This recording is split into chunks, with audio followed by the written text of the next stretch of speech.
He's looking fast on board the Bonds Flying Rouge. The Rolex pole predictor sits on board that Australian boat. Spain have space. Outeridge and Slingsby are fighting. The line's going to go white when we're ready to race. Oh, he lines it up. How's your timing, Nathan Outeridge? Wobble on board the Spanish boat at the top of the line. Artemis got slow, and it's the Bonds Flying Rouge will lead at Mark 1. And here comes Spain on the outside. They've got speed, almost dead even across the line as they approach mark number 1. It's NASCAR on water here in Brazil. Yeah, oh, could be crucial. The Bonds Flying Rouge catch the windward hull if Artemis can overlap. No, they're not. He's bailing out there. Outeridge doesn't think he can dive inside. The Bonds Flying Rouge, they're going to get first pick at this race course. Yeah, definitely got off the line well, but it feels like there's going to be a lot in this race, doesn't it? One thing's for sure, there'll be plenty of opportunities. So, we'll just have to, I'm sure Spain will just be keeping it tight and keeping it back. Yeah, on the day that is the final round of the Masters, I can't help but think that there is a lot of golf left in this hole in terms of this race course. It's really, really tricky out there. Okay, reloading here. So first to maneuver, the Bonds Flying Rouge and Artemis. They go 1 and 2. Keep your eye on Los Gallos, Spain. They currently sit in 3rd place, opting to carry this one a little farther out. As we look at the conditions, Stevie, you see pressure all across this course, but as we've seen in the prior 3 races, there are holes out there. Yeah, there's a lot of opportunity. I think we'll hear from Tom Slingsby what's the distance he's hoping to find at the bottom of the course. I think a move back to the right turn does put you in good wind. The left-hand side of our screen has historically been the place to go. Slingsby says there's good pressure left. It's a Raven. Yep. Tricky decision right now. You've got the pick of it. Left turn. Copy. Left turn. I think if you're not certain of anything, he's going to sail into that big gust of wind. You don't do another manoeuvre, so you guarantee not losing a certain amount of meterage. Really good gust Keep here. it simple. It's definitely the way to play. If you think everything's even, you think you're going to good pressure, you might as well keep going straight. But look at this. Banish have taken on the other side. They're up on the inside of us. So it's the Australians and Artemis 1 and 2, and Diego Botin's going to roll the dice here. Pete, you like this call? Well, I think he takes a bit of a loss initially to do it. So, yeah, it'll have to be interesting to see how much it pays out. But yeah, traditionally today, that left-hand side on the upwind's really been gaining a lot. So I think he has to do something, right? It's worth a roll of the dice, I think, for me here, really. And like you say, on average, it's been good that way. I think the interesting thing will be, can the boats that have headed off on that side, Australia are up and foiling, so they've stayed in breeze. Artemis are in very good breeze on that right-hand side of our course there. Look at this. Sweden, they've got the most wind on the racetrack right now, so potentially the wind coming the other side of Sugarloaf here, Han. Yeah, I mean, you can see the angle difference between the 2 boats. Bonds Flying Rouge just coming up and turning to the right a little bit there, but I think the Spanish may have made a little bit of a gain, probably not enough to change the... Oh, I don't know, actually. They're looking like they're going bow forwards there just a little bit as they approach that left-hand boundary. Yeah, it looks so patchy out there. I don't know if we've got Lisa at the moment, but the breeze looks like it's potentially started to come from the right-hand side of Sugarloaf. So we're going to just see now a gain for Artemis. The Wind Whisperer, he's reading it right at the moment.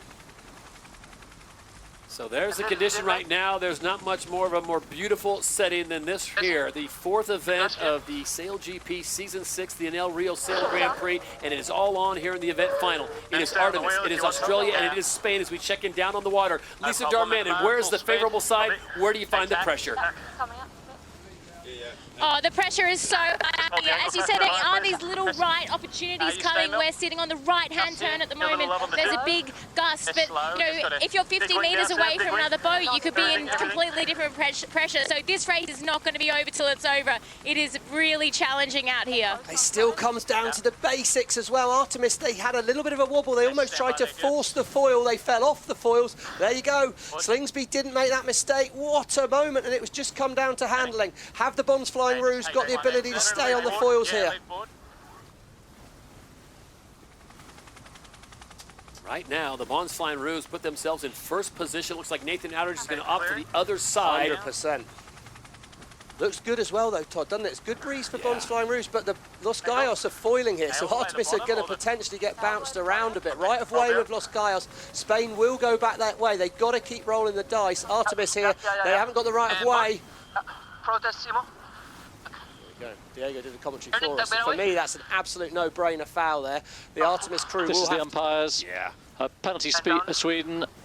not giving Mark room, go behind Spain. Get a shot of the Emirates umpire studio there. Craig Mitchell, the chief umpire, doling out the penalty to Artemis. That's going to about do them in. And that's great news, Pete, I got to think, for the Bonds Flying Roos and Tom Slingsby. Yeah, I think that definitely gives Bonds Flying Roos and Tom and the rest of the crew a good little buffer there, doesn't it? By the time Sweden has to get behind Spain. So, no, it's starting to look like a reasonably easy race for them from here. Touch wood. First time of the weekend that Tom Slingsby and Craig Mitchell have agreed? Could be, could be. Well, it doesn't make up for not winning their home event in Sydney, Australia a few weeks ago, where they did not even make the final. They finished in 5th, but this would be a huge win for them. Remember, the Bonds Flying Roos finished on top at event number 2 back in Auckland. That seems a long time ago, but Tom Slingsby getting that team possibly back to their winning ways if they can bring this home. Is there a case that you can be too far ahead in this condition? Happy to roll? I don't think so. I don't think so. Well, I mean, you know, sometimes you say that where you get like really big lulls and you can get too big of splits, but you know, essentially the course is so short, you're having to go back and forth through the same bit of water, so you can't really generate that much leverage. So, I mean, the further ahead, the easier it's going to be, I think, for me. We've got a little high mode across here, don't we? Yep. All right, happy to roll it up. And they all come with us. There you go, Neil. So I think right now, yeah, it looks like the Spanish have agreed with Peter Burling there, and they've said, let's just make sure we take a second. Think about the whole season. Yep. But remember, we're racing to Abu Dhabi, aren't we, to that grand final. Every point counts all the way there. So mature sailing, I'd say, from Botín.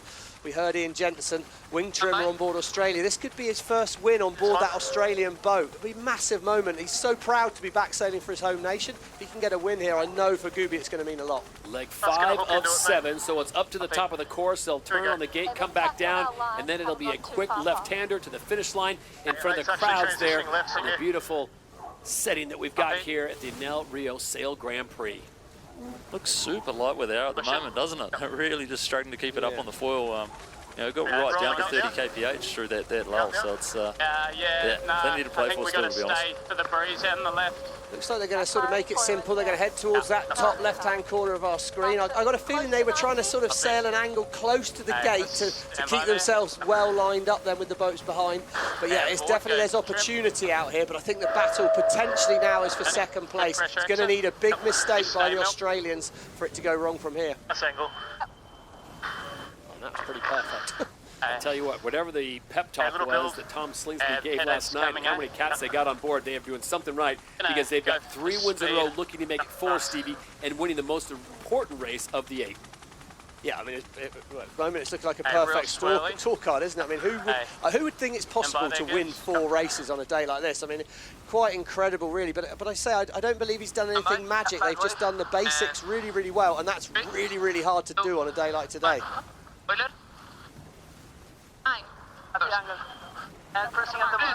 What a beautiful place to sail, eh? Just taking a little look in around the scenery under the Sugarloaf. Yeah, pretty fond memories for a lot of these yachties here in this part of water. Softer.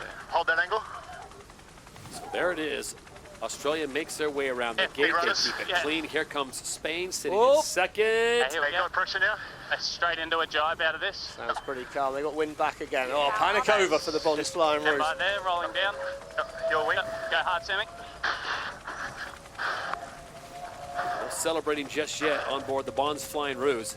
No, and it's a short leg though. Right-hand side of there's the mark they're going to, the right-hand side of our screen. So Slingsby's gone pretty nice and wide here, made it fairly safe. Spain and Artemis, they follow. And it's all about getting on the foils for that race for second. But Tom Slingsby and his cat are going to get it done here in Rio. So 4 races in the 2026 season and 2 victories will go the way of the Bonds Flying Roos. Their new owners, Hugh Jackman, Ryan Reynolds, and they are just about 200 meters away from closing the deal. What a super Sunday for the Bonds Flying Roos, as they are absolutely perfect. They win races 5, 6, and 7, and when it counts most, they deliver in the event final. The Emirates winning moment goes the way of the Australians. The Bonds Flying Roos reign supreme in Rio. Well done, guys. Huge moment there. It could be a Slingsby Samba in Rio tonight, Todd. Diego Botín smartly will hold on to second place, as that penalty really was the difference, and Los Gallos, fresh off that new purchase of their team. They finished second, delivering 9 championship points to their account. And Artemis gets into the final, the newest team in SailGP with Nathan Anders. They finish in third.